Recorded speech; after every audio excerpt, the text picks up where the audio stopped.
ਵਾਹਿਗੁਰੂ ਜੀ ਕਾ ਖਾਲਸਾ, ਵਾਹਿਗੁਰੂ ਜੀ ਕੀ ਫਤਿਹ। ਸੰਗਤ ਜੀ ਅੱਜ ਆਪਾਂ ਜਿਹੜਾ ਵਿਸ਼ਾ ਛੋਹਿਆ ਹੋਇਆ ਹੈ ਕਿ ਪਰਮਾਤਮਾ ਦੀ ਖੋਜ ਕਿਵੇਂ ਅਤੇ ਕਿੱਥੋਂ ਕਰੀਏ, ਉਹਦੇ ਤੀਜੇ ਭਾਗ ਨੂੰ ਸ਼ੁਰੂ ਕਰਦੇ ਹਾਂ ਜੀ। ਜਿਸ ਤਰ੍ਹਾਂ ਆਪਾਂ ਗੁਰਬਾਣੀ ਦੀਆਂ ਤੁਕਾਂ ਦੇ ਆਧਾਰ 'ਤੇ ਇਸ ਵਿਸ਼ੇ ਬਾਰੇ ਵਿਚਾਰ ਕਰਦੇ ਆ ਰਹੇ ਹਾਂ ਜੀ, ਕਿ ਇਸ ਤਰ੍ਹਾਂ ਦੀਆਂ ਤੁਕਾਂ ਗੁਰਬਾਣੀ ਵਿੱਚ ਬਹੁਤ ਨੇ ਜੋ ਸਾਨੂੰ ਦੱਸਦੀਆਂ ਨੇ ਕਿ ਪਰਮਾਤਮਾ ਸਾਡੇ ਅੰਦਰ ਹੈ।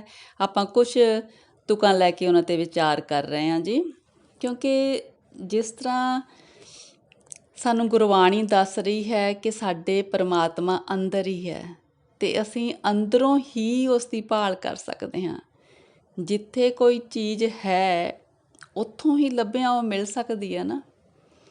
ਜੇ ਚੀਜ਼ ਕਿਤੇ ਹੋਰ ਆ, ਆਪਾਂ ਲੱਭਦੇ ਕਿਤੇ ਉਹਨੂੰ ਹੋਰ ਫਿਰਦੇ ਹਾਂ, ਫਿਰ ਮਿਲਣ ਦੀ ਸੰਭਾਵਨਾ ਨਹੀਂ ਨਾ ਕਹੀ ਜਾ ਸਕਦੀ। ਉਹ ਤਾਂ ਜਿੱਥੇ ਚੀਜ਼ ਆ ਉੱਥੋਂ ਹੀ ਭਾਲ ਕੀਤੀ ਜਾਏ। ਇਹ ਪਰਮਾਤਮਾ ਹਰ ਇੱਕ ਘਟ ਵਿੱਚ ਹੈ। ਆਪਾਂ ਸਾਰੇ ਜਾਣਦੇ ਹਾਂ ਨਾ, ਗੁਰਬਾਣੀ ਵਿੱਚ ਆਉਂਦਾ ਕਿ ਪਰਮਾਤਮਾ ਹਰ ਇੱਕ ਘਟ ਵਿੱਚ ਸਮਾਇਆ ਹੋਇਆ, ਪਰ ਉਸਨੇ ਪ੍ਰਗਟ ਉਦੋਂ ਹੀ ਹੋਣਾ ਜਦੋਂ ਗੁਰੂ ਦੇ ਦੱਸੇ ਹੋਏ ਉਪਦੇਸ਼ 'ਤੇ ਤੁਰ ਕੇ ਅਸੀਂ ਉਹਦਾ ਨਾਮ ਜਪਣਾ। ਜਿਸ ਤਰ੍ਹਾਂ ਕਹਿੰਦੇ ਨਾ ਕਿ ਵੀ ਧਰਤੀ 'ਚ ਪਾਣੀ ਹਰ ਇੱਕ ਜਗ੍ਹਾ 'ਤੇ ਹੈ, ਪਰ ਪਾਣੀ ਉਦੋਂ ਬਾਹਰ ਆਉਂਦਾ ਜਿੱਥੇ ਆਪਾਂ ਖੁਦਾਈ ਕਰਦੇ ਹਾਂ। ਇਸ ਤਰ੍ਹਾਂ ਹੀ ਨਾਮ ਹਰ ਇੱਕ, ਪਰਮਾਤਮਾ ਹਰ ਇੱਕ ਘਟ ਵਿੱਚ, ਪਰ ਪ੍ਰਗਟ ਉੱਥੇ ਹੋਣਾ ਜਿੱਥੇ ਨਾਮ ਦੇ ਨਾਲ ਕਮਾਈ ਕਰਕੇ ਇਸ ਦੀ ਭਾਲ ਕੀਤੀ ਜਾਣੀ ਆ। ਇਸ ਤਰ੍ਹਾਂ ਹੀ ਗੁਰਬਾਣੀ ਦੇ ਵਿੱਚ ਆਉਂਦਾ ਸੰਗਤ ਜੀ, ਸੂਹੀ ਮਹੱਲਾ ਤੀਜਾ, ਗੁਰੂ ਗ੍ਰੰਥ ਸਾਹਿਬ ਜੀ ਦੇ ਅੰਗ 756 ਤੇ ਸਵੈਮਨ ਬਾਣੀ ਹੈ ਜੀ। ਹਰਿ ਜੀ ਸੂਖਮ ਅਗੰਮ ਹੈ, ਕਿਤ ਬਿਦ ਮਿਲਿਆ ਜਾਏ। ਪਹਿਲਾਂ ਤੇ ਆਪ ਹੀ ਪਾਤਸ਼ਾਹ ਸਵਾਲ ਕਰਦੇ ਨੇ, ਹਰਿ ਜੀ ਸੂਖਮ ਅਗੰਮ ਹੈ, ਕਿਤ ਬਿਦ ਮਿਲਿਆ ਜਾਏ। ਕਹਿੰਦੇ ਪਰਮਾਤਮਾ ਅਦ੍ਰਿਸ਼ਟ ਹੈ, ਸਾਡੀ ਪਹੁੰਚ ਤੋਂ ਪਰੇ ਹੈ। ਫਿਰ ਕਹਿੰਦੇ ਅਸੀਂ ਮਿਲ ਕਿਵੇਂ ਸਕਦੇ ਹਾਂ ਪਰਮਾਤਮਾ ਨੂੰ। ਫਿਰ ਆਪ ਹੀ ਪਾਤਸ਼ਾਹ ਉਸ ਸਵਾਲ ਦਾ ਜਵਾਬ ਦਿੰਦੇ ਨੇ। ਕਹਿੰਦੇ ਗੁਰ ਕੈ ਸ਼ਬਦ ਭਰਮ ਕਟਿਐ, ਅਚਿੰਤ ਬਸੈ ਮਨ ਆਏ। ਗੁਰ ਕੈ ਸ਼ਬਦ ਭਰਮ ਕਟਿਐ, ਅਚਿੰਤ ਵਸੈ ਮਨ ਆਏ। ਕਹਿੰਦੇ ਗੁਰੂ ਦੇ ਸ਼ਬਦ ਦੇ ਨਾਲ ਜਦੋਂ ਸਾਡੇ ਮਨ ਦਾ ਭਰਮ ਦੂਰ ਹੋ ਜਾਂਦਾ, ਫਿਰ ਅਚਨਚੇਤ ਹੀ ਪਰਮਾਤਮਾ ਸਾਨੂੰ ਆਪਣੇ ਮਨ ਦੇ ਵਿੱਚੋਂ ਮਿਲ ਪੈਂਦਾ ਹੈ। ਭਰਮ ਕਿਸ ਚੀਜ਼ ਦਾ ਹੈ? ਭਰਮ ਹਮੇਸ਼ਾ ਇਹ ਹੈ ਕਿ ਅਸੀਂ ਹੋਰ ਹਾਂ ਅਤੇ ਪਰਮਾਤਮਾ ਹੋਰ ਹੈ। ਅਸੀਂ ਦੋ ਹਾਂ, ਮਤਲਬ ਪਰਮਾਤਮਾ ਇੱਕ ਹੋਰ ਚੀਜ਼ ਹੈ ਅਤੇ ਜੀਵ ਇੱਕ ਹੋਰ ਚੀਜ਼ ਆ। ਇਹ ਇਸ ਤਰ੍ਹਾਂ ਨਹੀਂ ਹੈ ਸੰਗਤ ਜੀ। ਅਸੀਂ ਪਰਮਾਤਮਾ ਦਾ ਹੀ ਇੱਕ ਹਿੱਸਾ ਹਾਂ। ਜਿਸ ਤਰ੍ਹਾਂ ਇਹ ਸਰੀਰ ਹੈ, ਇਹ ਮਿੱਟੀ ਦਾ, ਇਹਨੇ ਮਿੱਟੀ 'ਚ ਸਮਾ ਜਾਣਾ। ਜੋ ਅੰਦਰ ਪਰਮਾਤਮਾ ਦੀ ਅੰਸ਼ ਆਤਮਾ ਹੈ, ਉਹ ਪਰਮਾਤਮਾ ਤੋਂ ਆਈ ਹੈ। ਉਹੀ ਅਸਲ ਦੇ ਵਿੱਚ ਸਾਨੂੰ ਜਿੰਦਾ ਰੱਖ ਰਹੀ ਹੈ। ਉਹ ਤੇ ਆਤਮਾ ਅਤੇ ਪਰਮਾਤਮਾ ਇੱਕ ਚੀਜ਼ ਹੈ, ਪਰ ਅਸੀਂ ਇਹਨੂੰ ਦੋ ਸਮਝ ਲੈਂਦੇ ਹਾਂ। ਜਦੋਂ ਸਾਨੂੰ ਆਪਣੇ ਅੰਤਰ ਆਤਮੇ ਉਸ ਆਤਮਾ ਦੀ ਪਰਮਾਤਮਾ ਦੇ ਨਾਲ ਸਾਂਝ ਦਾ ਪਤਾ ਲੱਗ ਜਾਂਦਾ, ਬਸ ਇਹੀ ਜੀਵਨ ਦੀ ਅਸਲੀਅਤ ਆ। ਜਿਵੇਂ ਸਮੁੰਦਰ ਦੇ ਵਿੱਚ ਲਹਿਰਾਂ ਬਣਦੀਆਂ ਨੇ, ਹੈ ਤੇ ਉਹ ਸਮੁੰਦਰ ਦਾ ਹਿੱਸਾ ਹੀ ਆ। ਲਹਿਰਾਂ ਬਣਦੀਆਂ ਨੇ, ਮਿਟਦੀਆਂ ਨੇ, ਬਣਦੀਆਂ ਨੇ, ਮਿਟਦੀਆਂ ਨੇ। ਇਸ ਤਰ੍ਹਾਂ ਹੀ ਅਸੀਂ ਹਾਂ। ਤਦੇ ਕਹਿੰਦੇ ਨੇ ਨਾ ਕਿ ਮਤਲਬ ਵੀ ਕੌਣ ਮੋਇਆ? ਕੋਈ ਵੀ ਨਹੀਂ ਮੋਇਆ, ਕਿਉਂਕਿ ਆਤਮਾ ਸੀ ਪਰਮਾਤਮਾ ਦੀ ਅੰਸ਼ ਸੀ, ਉਹ ਪਰਮਾਤਮਾ 'ਚ ਲੀਨ ਹੋ ਗਈ।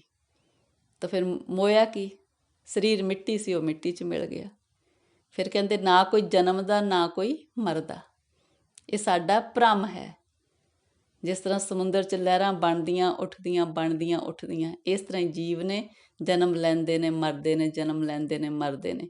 ਨਾ ਕੋਈ ਜੰਮਦਾ ਨਾ ਮਰਦਾ। ਪਰਮਾਤਮਾ ਦੀ ਅੰਸ਼ ਹੁੰਦੀ ਆ, ਪਰਮਾਤਮਾ 'ਚੋਂ ਆਉਂਦੀ ਆ ਅਤੇ ਪਰਮਾਤਮਾ 'ਚ ਚਲੀ ਜਾਂਦੀ ਆ।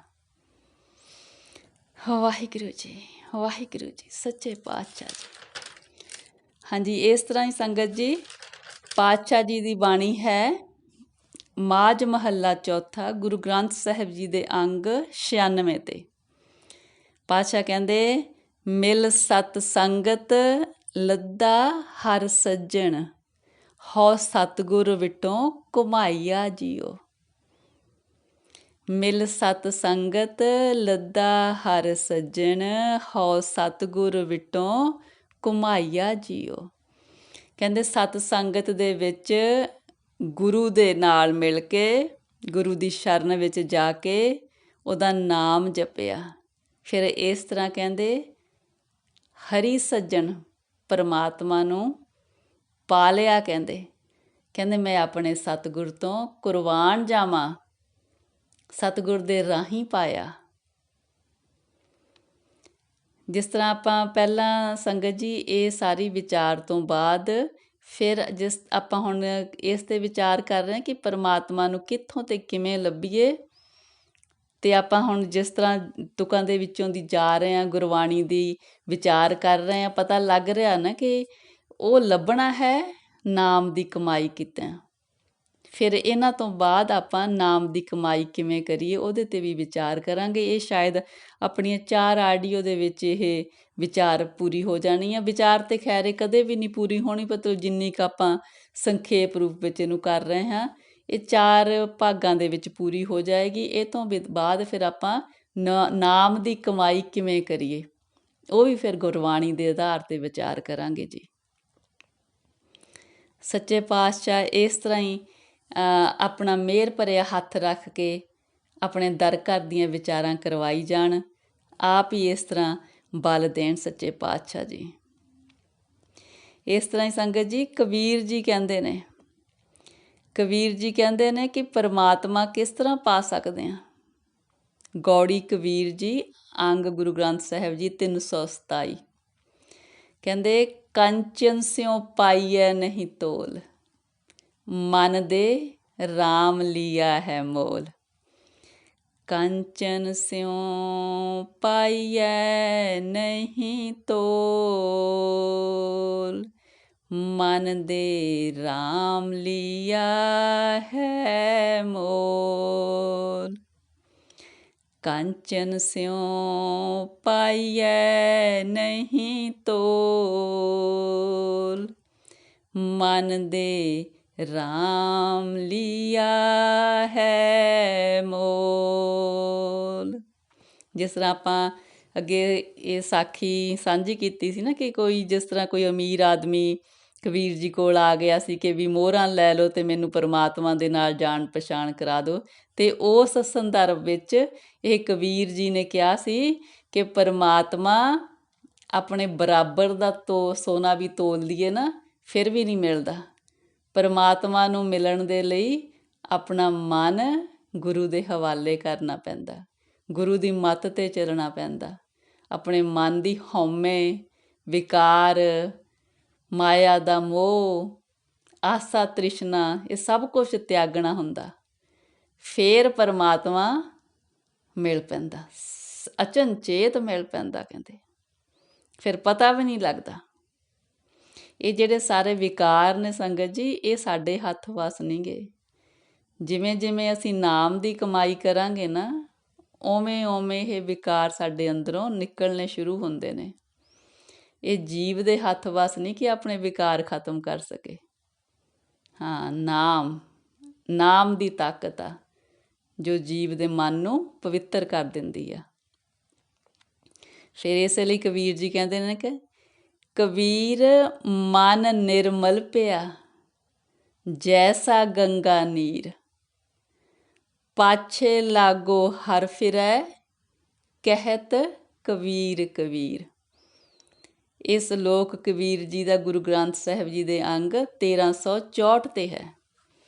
ਫਿਰ ਜਦੋਂ ਪਰਮਾਤਮਾ ਦੀ ਭਗਤੀ ਕੀਤੀ ਕਹਿੰਦੇ ਫਿਰ ਕਬੀਰ ਦਾ ਮਨ ਪਵਿੱਤਰ ਹੋ ਗਿਆ, ਜਿਸ ਤਰ੍ਹਾਂ ਗੰਗਾ ਦਾ ਨੀਰ ਪਵਿੱਤਰ ਮੰਨਿਆ ਜਾਂਦਾ। ਹੁਣ ਅੱਜ ਕੱਲ੍ਹ ਤਾਂ ਖੈਰ ਇਹ ਗੱਲ ਨਹੀਂ ਹੈ ਨਾ।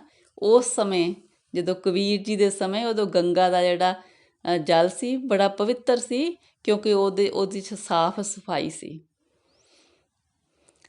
ਕਬੀਰ ਮਨ ਨਿਰਮਲ ਪਿਆ, ਜੈਸਾ ਗੰਗਾ ਨੀਰ, ਪਾਛੇ ਲਾਗੋ ਹਰ ਫਿਰੈ, ਕਹਿਤ ਕਬੀਰ ਕਬੀਰ।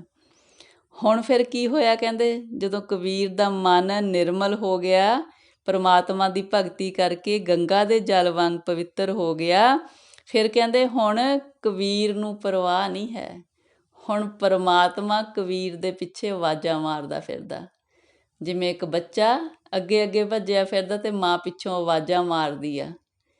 ਇਸ ਤਰ੍ਹਾਂ ਹੀ ਹੁਣ ਕਬੀਰ ਜੀ ਦਾ ਹਾਲ ਹੋ ਗਿਆ। ਕਹਿੰਦੇ ਕਬੀਰ ਅੱਗੇ ਅੱਗੇ ਭੱਜਿਆ ਫਿਰਦਾ ਤੇ ਪਿੱਛੇ ਪਰਮਾਤਮਾ ਕਬੀਰ ਨੂੰ ਆਵਾਜ਼ਾਂ ਮਾਰਦਾ ਫਿਰਦਾ।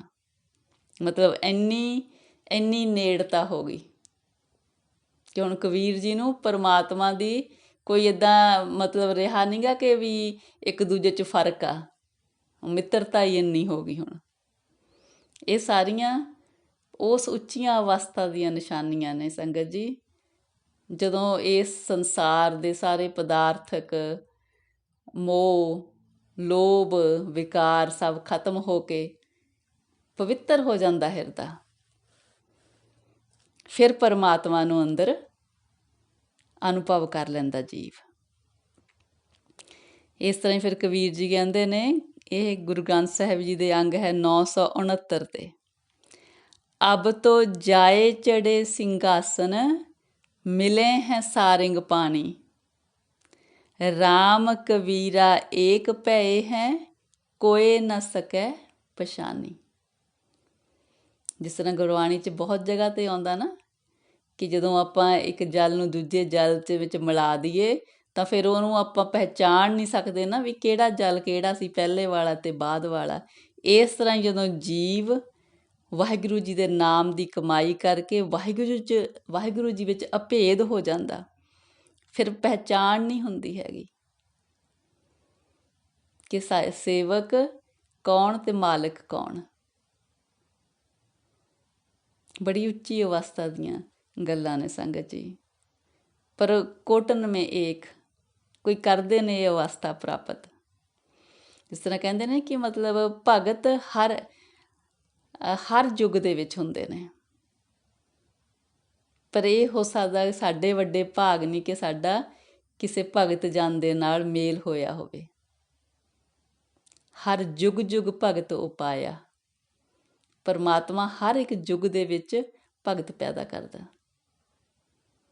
ਜੋ ਉਹਦਾ ਨਾਮ ਜਪਦੇ ਨੇ, ਜੋ ਉਹਦੇ ਨਾਮ ਦੀ ਕਮਾਈ ਕਰਕੇ ਉਹਦਾ ਹੀ ਸਰੂਪ ਹੋ ਜਾਂਦੇ ਨੇ।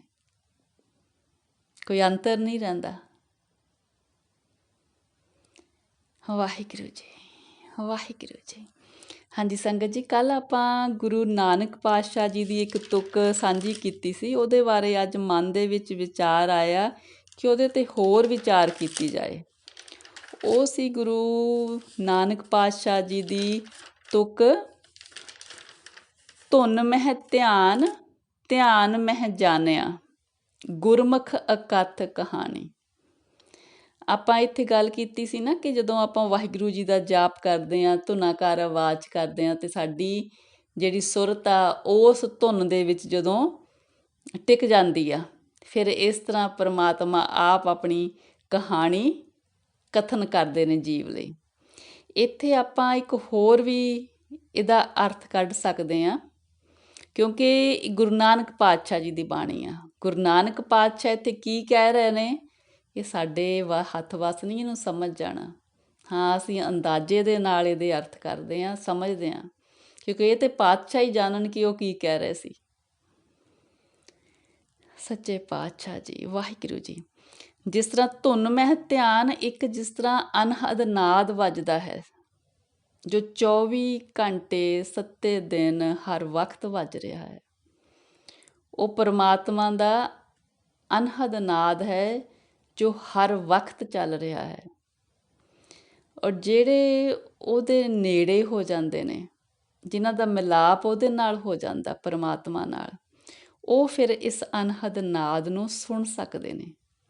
ਇੱਥੇ ਉਹ ਵੀ ਕਹਿ ਸਕਦੇ ਹਾਂ ਵੀ ਜਿਸ ਜੀਵ ਨੇ ਨਾਮ ਦੀ ਕਮਾਈ ਕਰਕੇ ਉਸ ਅਨਹਦ ਨਾਦ ਦੀ ਧੁਨ ਸੁਣ ਲਈ, ਫਿਰ ਗੁਰੂ ਦੇ ਸਨਮੁਖ ਰਹਿ ਕੇ ਉਹਦੇ ਲਈ ਪਰਮਾਤਮਾ ਨੇ ਆਪਣੀ ਕਥਾ ਆਪ ਹੀ ਉਹਦੇ ਲਈ ਕੱਥ ਦਿੱਤੀ, ਉਹਨੂੰ ਇਸ ਲਾਇਕ ਬਣਾ ਦਿੱਤਾ, ਇਸ ਯੋਗ ਬਣਾ ਦਿੱਤਾ ਕਿ ਉਹਨੂੰ ਪਰਮਾਤਮਾ ਦਾ ਅਨੁਭਵ ਹੋ ਗਿਆ। ਆਪਾਂ ਇਹਦਾ ਮਤਲਬ, ਇਹਦਾ ਅਰਥ ਇਹ ਵੀ ਕੱਢ ਸਕਦੇ ਹਾਂ ਕਿ ਗੁਰਬਾਣੀ ਦੇ ਪੂਰੇ ਸਹੀ ਅਰਥ ਪਾਤਸ਼ਾਹ ਕੀ ਕਹਿਣਾ ਚਾਹੁੰਦੇ ਨੇ ਉਹ ਤਾਂ ਪਾਤਸ਼ਾਹ ਹੀ ਜਾਣਨ। ਅਸੀਂ ਤਾਂ ਉਹਦੀ ਦਿੱਤੀ ਹੋਈ ਬੁੱਧੀ ਦੇ ਅਨੁਸਾਰ ਜਿੰਨੀ ਕੁ ਮੱਤ ਹੈ ਉਹਦੇ ਅਨੁਸਾਰ ਅੰਦਾਜ਼ੇ ਨਾਲ ਅਰਥ ਕਰ ਸਕਦੇ ਹਾਂ, ਜਾਂ ਹੋਰ ਵੀਰ ਭੈਣ ਵਿਦਵਾਨ ਵੀਰਾਂ ਦੇ ਭੈਣਾਂ ਦੇ ਉਹਨਾਂ ਵੱਲੋਂ ਦਿੱਤੇ ਹੋਏ ਅਰਥਾਂ ਦੇ ਅਨੁਸਾਰ ਕਹਿ ਸਕਦੇ ਹਾਂ ਕਿ ਹਾਂ ਇਹ ਅਰਥ ਹੋ ਸਕਦੇ ਨੇ। ਹਾਂਜੀ ਸੰਗਤ ਜੀ, ਇਸ ਤਰ੍ਹਾਂ ਹੀ ਜਿਸ ਤਰ੍ਹਾਂ ਆਪਾਂ ਅੱਜ ਵਿਚਾਰ ਕੀਤੀ ਹੈ, ਇਸ ਤਰ੍ਹਾਂ ਹੀ ਥੋੜ੍ਹੀ ਵਿਚਾਰ ਇੱਕ ਦਿਨ ਦੀ ਹੋਰ ਆ ਇਸ ਵਿਸ਼ੇ 'ਤੇ ਆਪਾਂ ਕਰਾਂਗੇ। ਅਤੇ ਸਾਰੀ ਜਿਹੜੀ ਵੀ ਵਿਚਾਰ ਆਪਾਂ ਕਰਦੇ ਹਾਂ ਉਹ ਇੱਥੇ ਹੀ ਆ ਕੇ ਖਤਮ ਹੁੰਦੀ ਹੈ ਕਿ ਵਾਹਿਗੁਰੂ ਦਾ ਨਾਮ ਜਪਿਆ ਹੀ ਵਾਹਿਗੁਰੂ ਨਾਲ ਸਾਂਝ ਪੈਣੀ ਹੈ। ਵਾਹਿਗੁਰੂ ਦੇ ਨਾਮ ਦੀ ਕਮਾਈ ਕਰਿਆ ਵਾਹਿਗੁਰੂ ਨਾਲ ਜਾਣ ਪਹਿਚਾਣ ਹੁੰਦੀ ਹੈ। ਅਸੀਂ ਵਾਹਿਗੁਰੂ ਦੀ ਕਮਾਈ ਕਰ ਸਕਦੇ ਹਾਂ, ਜਿਹੜੀ ਵਾਹਿਗੁਰੂ ਦੀ ਰਹਿਮਤ ਆ ਉਹ ਵਾਹਿਗੁਰੂ ਦੇ ਹੱਥ ਆ। ਜਿਸ ਤਰ੍ਹਾਂ ਮਸਕੀਨ ਜੀ ਕਹਿੰਦੇ ਹੁੰਦੇ ਸੀ ਕਿ ਵੀ ਜੇ ਅਸੀਂ ਪਰਮਾਤਮਾ ਦੇ ਨਾਮ ਦੀ ਕਮਾਈ ਕੀਤੀ ਅਤੇ ਸਾਨੂੰ ਪਰਮਾਤਮਾ ਮਿਲ ਗਿਆ ਤਾਂ ਫਿਰ ਇਹਦੀ ਕੀਮਤ ਹੋ ਗਈ ਨਾ, ਪਰ ਪਰਮਾਤਮਾ ਤਾਂ ਕਿਸੇ ਕੀਮਤ ਤੋਂ ਨਹੀਂ ਮਿਲਦਾ। ਜੋ ਕਿਸੇ ਵੀ ਜੀਵ ਨੂੰ ਪਰਮਾਤਮਾ ਦਾ ਅਨੁਭਵ ਹੋ ਜਾਣਾ ਇਹ ਸਿਰਫ ਅਤੇ ਸਿਰਫ ਪਰਮਾਤਮਾ ਦੀ ਰਹਿਮਤ ਆ। ਪਰ ਜਦੋਂ ਆਪਾਂ ਉਹਦੇ ਨਾਮ ਦੀ ਕਮਾਈ ਕਰਦੇ ਹਾਂ ਨਾ, ਅਸੀਂ ਉਸ ਕਤਾਰ ਵਿੱਚ ਖੜ੍ਹੇ ਹੋ ਜਾਂਦੇ ਹਾਂ ਜਿੱਥੇ ਰਹਿਮਤ ਹੋਣ ਦੀ ਸੰਭਾਵਨਾ ਹੈ। ਜਿਸ ਤਰ੍ਹਾਂ ਆਪਾਂ ਇੱਕ ਦਿਨ ਗੱਲ ਕਰਦੇ ਸੀ ਨਾ ਕਿ ਜੇ ਹੁਣ ਵੋਟਾਂ ਦੇ ਵਿੱਚ ਕੋਈ ਉਮੀਦਵਾਰ ਖੜ੍ਹਾ ਹੀ ਨਹੀਂ ਹੋਇਆ ਤਾਂ ਫਿਰ ਉਹ ਜਿੱਤਣ ਦੀ ਸੰਭਾਵਨਾ ਕਿਵੇਂ ਕਰ ਸਕਦਾ ਹੈ? ਖੜ੍ਹਾ ਹੋਊਗਾ ਨਾ ਫਿਰ ਹੀ ਉਹਨੂੰ ਹੋਊਗਾ ਕਿ ਮੈਂ ਜਿੱਤ ਸਕਦਾ। ਇਸ ਤਰ੍ਹਾਂ ਜੇ ਵਾਹਿਗੁਰੂ ਦੇ ਨਾਮ ਦੀ ਕਮਾਈ ਕੀਤੀ ਆ ਤਾਂ ਰਹਿਮਤ ਦੀ ਆਸ ਰੱਖ ਸਕਦੇ ਆ ਨਾ। ਜੇ ਉਹਦਾ ਨਾਂ ਹੀ ਨਹੀਂ ਲੈਂਦੇ, ਉਹਦੇ ਨਾਲ ਪ੍ਰੇਮ ਹੀ ਨਹੀਂ ਹੈਗਾ, ਉਹਦੇ ਬਾਰੇ ਪਤਾ ਹੀ ਨਹੀਂ ਹੈਗਾ, ਤਾਂ ਫਿਰ ਕਿੱਥੋਂ ਰਹਿਮਤ ਦੀ ਆਸ ਰੱਖ ਲਾਂਗੇ? ਠੀਕ ਆ ਨਾ। ਜੇ ਕੁਛ ਮਤਲਬ ਪਾਉਣਾ ਚਾਹੁੰਦੇ ਆ ਤਾਂ ਉਹਦੇ ਲਈ ਕੁਛ ਉਦਮ ਵੀ ਕਰੀਏ। ਅਤੇ ਇਹ ਤਾਂ ਸਾਡਾ ਮਾਤਾ ਪਿਤਾ ਹੈ, ਇਹ ਤਾਂ ਅਸੀਂ ਉਹਨੂੰ ਪ੍ਰੇਮ ਹੀ ਕਰਨਾ ਜਿਹੜਾ ਕਿ ਸਾਡੇ ਅੰਦਰੋਂ ਹੀ ਹੋਣਾ। ਵਾਹਿਗੁਰੂ ਜੀ ਨੂੰ ਗੁਰੂ ਗੋਬਿੰਦ ਸਿੰਘ ਜੀ ਨੇ ਕਿਹਾ ਨਾ ਕਿ ਜਿਹਨੇ ਪ੍ਰੇਮ ਕੀਤਾ ਉਹਨੇ ਪਾ ਲਿਆ, ਜਿਨ ਪ੍ਰੇਮ ਕੀਓ ਤਿਨ ਹੀ ਪ੍ਰਭ ਪਾਇਓ। ਇਹ ਤਾਂ ਪ੍ਰੇਮਾ ਭਗਤੀ ਆ, ਪ੍ਰੇਮ ਦਾ ਰਸਤਾ ਹੈ, ਬੜਾ ਹੀ ਪਿਆਰਾ ਰਸਤਾ ਹੈ। ਅਸੀਂ ਚੱਲਣ ਵਾਲੇ ਬਣੀਏ, ਉਹ ਤਾਂ ਸਾਨੂੰ ਉਡੀਕ ਰਿਹਾ, ਅਸੀਂ ਪੈਰ 'ਤੇ ਪੁੱਟੀਏ। ਜਦੋਂ ਉਹਨੇ ਹੱਥ ਫੜ ਲਿਆ ਅਸੀਂ ਬੜੇ ਆਰਾਮ ਨਾਲ ਚੱਲਦੇ ਜਾਣਾ। ਮੁੜ ਕੇ ਇੱਦਾਂ ਦੇ ਪਿਆਰੇ ਰਸਤੇ ਤੋਂ ਪਿੱਛੇ ਦੇਖਣ ਨੂੰ ਦਿਲ ਨਹੀਂ ਕਰਦਾ, ਇੰਨਾ ਪ੍ਰੇਮ ਭਿੱਜਿਆ। ਹਾਂਜੀ ਸੰਗਤ ਜੀ, ਅੱਜ ਇੰਨੀਆਂ ਵਿਚਾਰਾਂ ਪ੍ਰਵਾਨ ਕਰਨੀਆਂ ਜੀ। ਵਿਚਾਰਾਂ ਦੀ ਸਾਂਝ ਪਾਉਂਦਿਆਂ ਹੋਈਆਂ ਬੇਅੰਤ ਗਲਤੀਆਂ ਦਾਸੀ ਦੀਆਂ ਬਖਸ਼ਣੀਆਂ ਜੀ। ਵਾਹਿਗੁਰੂ ਜੀ ਕਾ ਖਾਲਸਾ, ਵਾਹਿਗੁਰੂ ਜੀ ਕੀ ਫਤਿਹ ਜੀ।